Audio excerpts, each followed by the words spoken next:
Evangelium Minggu Misericordias Domini, Minggu 14 April 2024. Mazmur 4 ayat 1-9 dengan topik Cahaya Wajah Tuhan Menyinari Kita. Sahabat yang dikasihi Tuhan Yesus, marilah kita berdoa memohon kasih karunia Tuhan. Bapa yang baik, terima kasih buat hari yang Tuhan beri. Berkati hati dan pendengaran anak-anak-Mu, sehingga mampu memahami firman Tuhan, dan kuatkan kami, sehingga mampu melakukan firman Tuhan dalam kehidupan kami sehari-hari. Amin. Sahabat, marilah kita membaca firman Tuhan yang diambil dari kitab Mazmur pasal 4, ayat 1 sampai ayat 9. Beginilah firman Tuhan. Doa pada malam hari. Untuk pemimpin biduan dengan permainan kecapi, Mazmur Daud. Apabila aku berseru, jawablah aku ya Allah, yang membenarkan aku. Di dalam kesesakan Engkau memberi kelegaan kepadaku. Kasihanilah aku dan dengarkanlah doaku. Hai orang-orang, berapa lama lagi kemuliaanku dinodai? Berapa lama lagi kamu mencintai yang sia-sia dan mencari kebohongan? Ketahuilah bahwa Tuhan memilih baginya seorang yang dikasihinya. Tuhan mendengarkan apabila aku berseru kepadanya. Biarlah kamu marah, tetapi jangan berbuat dosa. Berkata-katalah dalam hatimu di tempat tidurmu, tetapi tetaplah diam. Persembahkanlah korban yang benar dan percayalah kepada Tuhan. Banyak orang berkata, siapa yang akan memperlihatkan yang baik kepada kita? Biarlah cahaya wajah-Mu menyinari kami ya Tuhan. Engkau telah memberikan sukacita kepadaku, lebih banyak daripada mereka ketika mereka kelimpahan gandum dan anggur. Dengan tentram, aku mau membaringkan diri, lalu segera tidur. Sebab hanya Engkaulah ya Tuhan, yang membiarkan aku diam dengan aman. Demikianlah pembacaan firman Tuhan. Saudara-saudaraku yang terkasih dalam Kristus, hari ini adalah hari bahagia bagi kita, di mana firman Tuhan yang tertulis dalam kitab Mazmur pasal 4 ayat 1-9 menjadi pijakan bagi kita untuk memahami bagaimana cahaya wajah Tuhan menyinari hidup kita. Dalam ayat pertama, Daud menyerukan kepada Tuhan dengan suara penuh kerinduan. Apabila aku berseru, jawablah aku ya Allah, yang membenarkan aku. Di dalam kesesakan, Engkau memberi kelegaan kepadaku. Kasihanilah aku dan dengarkanlah doaku. Saudara yang terkasih di dalam nama Tuhan Yesus Kristus, dari awal kita melihat kerinduan Daud untuk berkomunikasi dengan Tuhan. Dalam doanya, kita dapat merasakan kebutuhan yang mendalam untuk merasakan kehadiran dan perlindungan Tuhan. Daud juga menggambarkan betapa kebahagiaan dan kedamaian akan melimpah bagi mereka yang hidup dalam keteraturan dan ketaatan kepada firman Tuhan. Banyak orang berkata, siapa yang akan menunjukkan kepada kita kebahagiaan?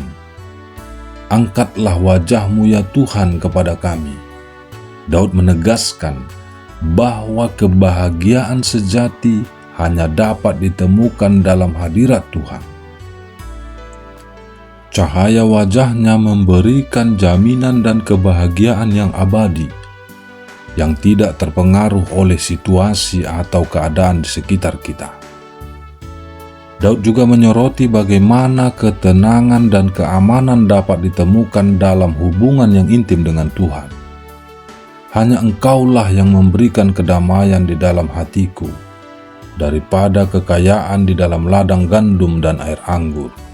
Dengan kata lain, Daud mengajarkan kepada kita bahwa kebahagiaan sejati tidaklah tergantung pada kekayaan materi, kesuksesan duniawi, tetapi hanya pada kehadiran dan keberadaan Tuhan dalam hidup kita.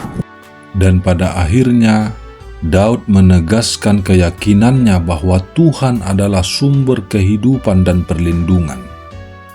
Hanya Engkaulah ya Tuhan yang membuat aku diam dengan aman dan sejahtera. Dalam hubungan yang erat dengan Tuhan, kita menemukan ketenangan yang melampaui pemahaman manusia serta perlindungan yang tidak tergoyahkan. Saudara-saudaraku yang dikasihi Tuhan, melalui firman Tuhan pada hari ini bagi kita, pertama-tama kita perlu memahami bahwa cahaya wajah Tuhan bukanlah sekedar metafora, tetapi suatu realitas spiritual yang dapat kita alami secara pribadi dalam kehidupan kita sehari-hari. Cahaya wajah Tuhan mencerminkan kehadirannya yang memancarkan kebenaran, kebaikan, dan kasih-Nya kepada kita. Ini adalah cahaya yang memandu langkah-langkah kita dalam kegelapan, memperlihatkan jalan hidup yang benar, jalan hidup yang perlu kita tempuh. Saudara yang dikasihi Tuhan, Daud sebagai penulis Mazmur ini adalah sosok yang mengalami secara pribadi kehadiran Tuhan dalam hidupnya. Dia merasakan kekuatan dan keberadaan Tuhan yang hadir dalam setiap aspek kehidupannya. Ini membawa kita pada pemahaman bahwa cahaya wajah Tuhan bukan hanya tentang pengalaman spiritual yang datang dan pergi, tetapi suatu keadaan yang dianugerahkan kepada kita dalam hubungan yang intim dengan Tuhan.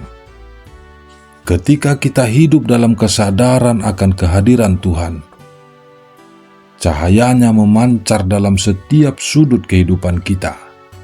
Ini memberikan makna yang lebih dalam bagi kita dalam menghadapi tantangan dan cobaan. Bahkan dalam gelapnya kehidupan, kita dapat melihat jalan yang terang karena cahaya wajah Tuhan yang menyinari kita. Ini mengubah cara kita berpikir, berbicara, dan bertindak sehingga kehadiran kita di dunia ini menjadi berkat bagi orang lain. Selain itu, cahaya wajah Tuhan memberi ketenangan dan keamanan yang tak tergoyahkan.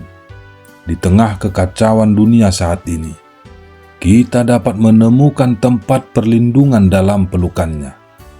Ini membebaskan kita dari kecemasan dan ketakutan karena kita tahu bahwa Tuhan selalu bersama kita, menjaga dan melindungi kita setiap saat. Saudara yang dikasihi oleh Tuhan Yesus Kristus, cahaya wajah Tuhan merupakan mercusuar bagi kita.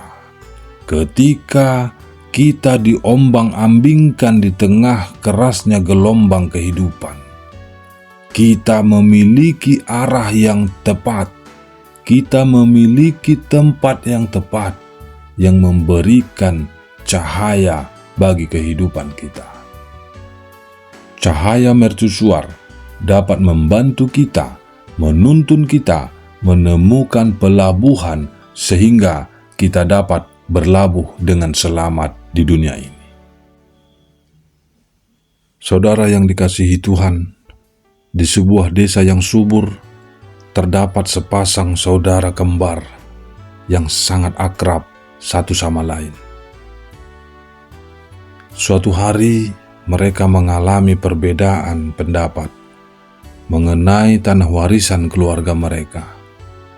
Perselisihan itu semakin membesar dan membuat jarak emosional di antara mereka. Ketika malam tiba, desa itu dilanda badai salju yang sangat-sangat hebat.